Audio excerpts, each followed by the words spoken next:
Hey guys, welcome back. Today I am going to do another page in my little consumption mini album, and I think it probably comes as no surprise the thing that I consume the most, coffee.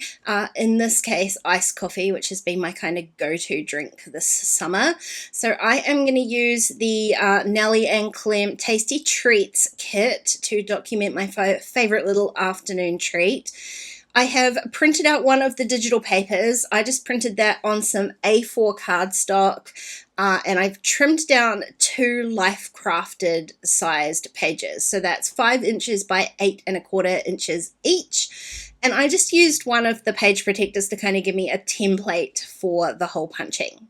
Now the other thing that I printed out from this kit was this giant iced coffee kit. The thing I love about these kits is they've got individual PNG files.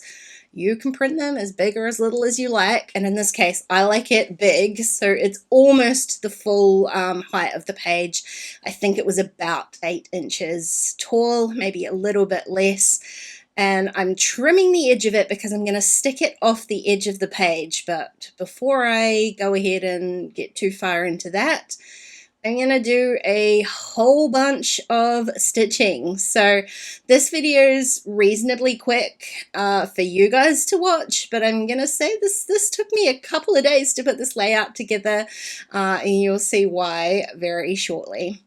I am actually going to stitch this down onto the background, the backing page. Often with these die cuts I do kind of just stitch them individually if I don't really know what I'm going to do with them, but because I know exactly where this is going, I'm going to adhere it down first and stitch it onto the page. It's going to make it a little bit sturdier for stitching, especially this very narrow straw piece at the top, so it serves a couple of purposes.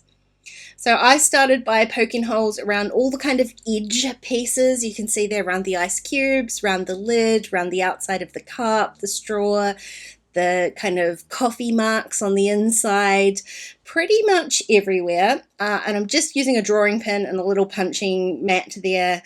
Then I dug through my embroidery flosses, pulled out some colors that matched, and left myself to it. So this took a couple of hours to stitch. I didn't make you watch that process. In fact, I left my desk and went and did it in front of the TV. It's my favorite place to kind of chill out and stitch a little bit. Now you'll notice here I changed the size of my photo. I don't very often reprint photos, but I put so much work into stitching this cup. I did not want to cover up quite so much of it with a photo. I've just resized this one, and probably the other photo will go into my Project Life album. Now, I hope you're proud of me. I want to show you all the planning that's gone into this page. I did all of my stamp planning beforehand on a scrap bit of paper, tested out sizes, tested out different fonts.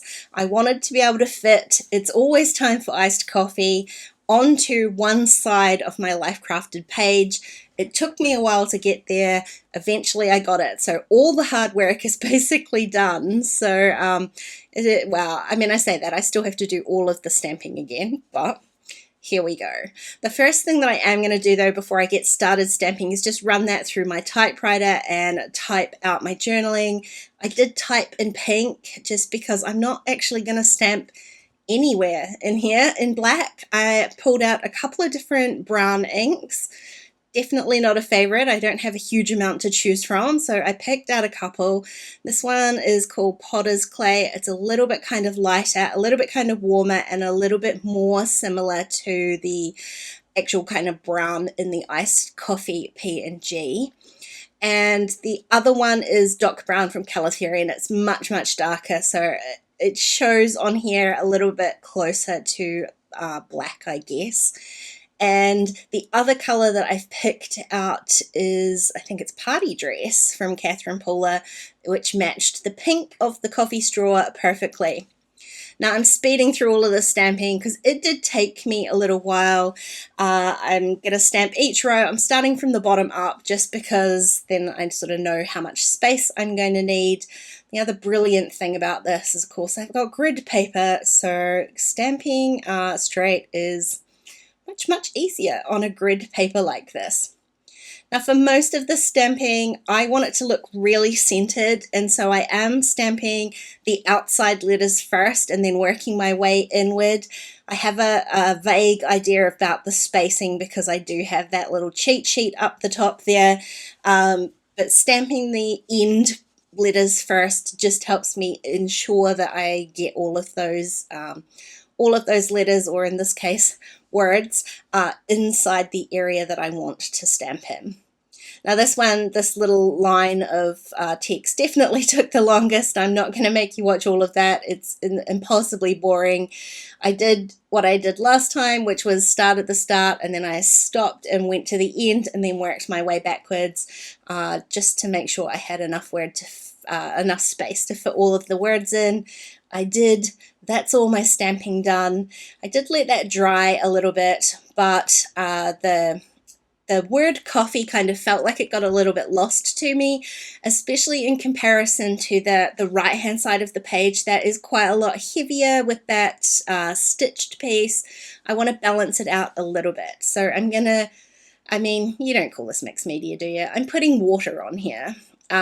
Basically, I did test out whether I could reactivate this ink on this particular paper, just adding water and kind of soften those stamped lines a bit. I definitely couldn't. It was watertight on there. So instead, I'm going to do a little bit of kind of fake watercoloring. Just got a water pen. I've stamped a little bit of that kind of ink onto my block, and I'm just using that as a palette. And then roughly filling in a few kind of edge pieces, like trying to make it kind of look like it's bleeding out, like it's got coffee in it, like it's a little bit coffee stained. It's definitely not perfect. It would have been much easier if I could have reactivated that ink, but this paper is not especially designed for mixed media or anything like that. It hasn't been prepped with gesso or anything even remotely like that. In fact, it's designed for inkjet printers, so again, designed to absorb ink and not necessarily reactivate afterwards. So eventually I just kind of get it all roughly filled in, and then I decide to go back and do a little bit of kind of splattering. Now I did let that dry in between there. I hit it with the heat gun just a little bit. It doesn't take a lot to dry because it is absorbing pretty quickly. So just enough to ensure that that wasn't going to kind of smush out everywhere. I don't think I'm using the right kind of brush for the splatters. They didn't give me the kind of big blobby splatters that I wanted, so I'm cheating and I'm just going to paint them in, kind of drip them down, get it a little bit more the way that I'm wanting it to be. And I did remove my photo and then pull the other side of the spread back in so that I can bring those splatters across just onto that kind of blank space of the right hand side as well. Just something to kind of tie those two pages together a little bit. Now again, I go and dry that off because if I'm going to adhere anything on here, the page needs to be dry and not wet. And I decided to go back to the kit, and I just printed out a couple more little embellishments. I figured I would save time and not have my silhouette do the cutting for this. I would just fussy cut it by hand, but man, I'm going to speed this up. I wish I could fussy cut this quickly. I really do. And now I remember why I always use my silhouette for cutting out printables like this, because I am just not a fan of fussy cutting. I'm only cutting 3 hearts on one little label, and honestly, I honestly did regret not getting the silhouette to do it. I am more than happy to have a machine do the fussy cutting for me. So I just picked the pink hearts out of this kit. Obviously, I've got quite the color scheme going today. There are a whole bunch of different colored hearts in there, but I just chose the 2 pink ones. I kind of wanted to mat my photo with just something lighter. I didn't want to take up too much kind of visual space. I figured I would try some like tissue paper, but you can see there the tissue I've got is a little bit kind of cream colored rather than white. And this is a very white cardstock that I've printed everything on, so it just looked a little bit odd. So in the end, I've gone back to vellum. I was hoping for something a little bit kind of softer in texture, but I've gone for the vellum instead. I'm going to add a couple of layers of that. One is just an offcut, so it's not the exact right size, but just a couple of layers to kind of soften the photo as it lays on top of my little stitched piece. Now I did add a couple of photo corners too. These ones are super old from in my stash, but they're pink and I love them. So I've added those just to give a little bit more embellishment, a little bit more pink on this page. And I'm going to pop this down. I'm happy with how much of the stitched piece it covers up. It's not too much, but it doesn't look like I'm avoiding covering it up either. So I just tucked that label in between those two layers of vellum. Date stamped it, again, not with black ink. I used some more of the brown ink. And then I dug through my enamel dot stash. I was hoping to find some brown ones, and I did find a couple, but they're definitely not this kind of caramelly brown that I've got going on this page. So instead, you guessed it, just adding some pink ones. And I'm going to call my little page all done. Gotta say, the planning paid off, or the stitching paid off. All the time that I spent behind the scenes on this page paid off. I love, love, love how it looks, and is another fab addition to my little mini album. Hey, thanks for watching today, guys. I really hope you enjoyed the video. If you did, please go ahead and give it a thumbs up, and don't forget to subscribe to my channel if you haven't already. If you want to keep watching, there are a couple more videos on screen. Otherwise, I'll see you again really soon. Bye.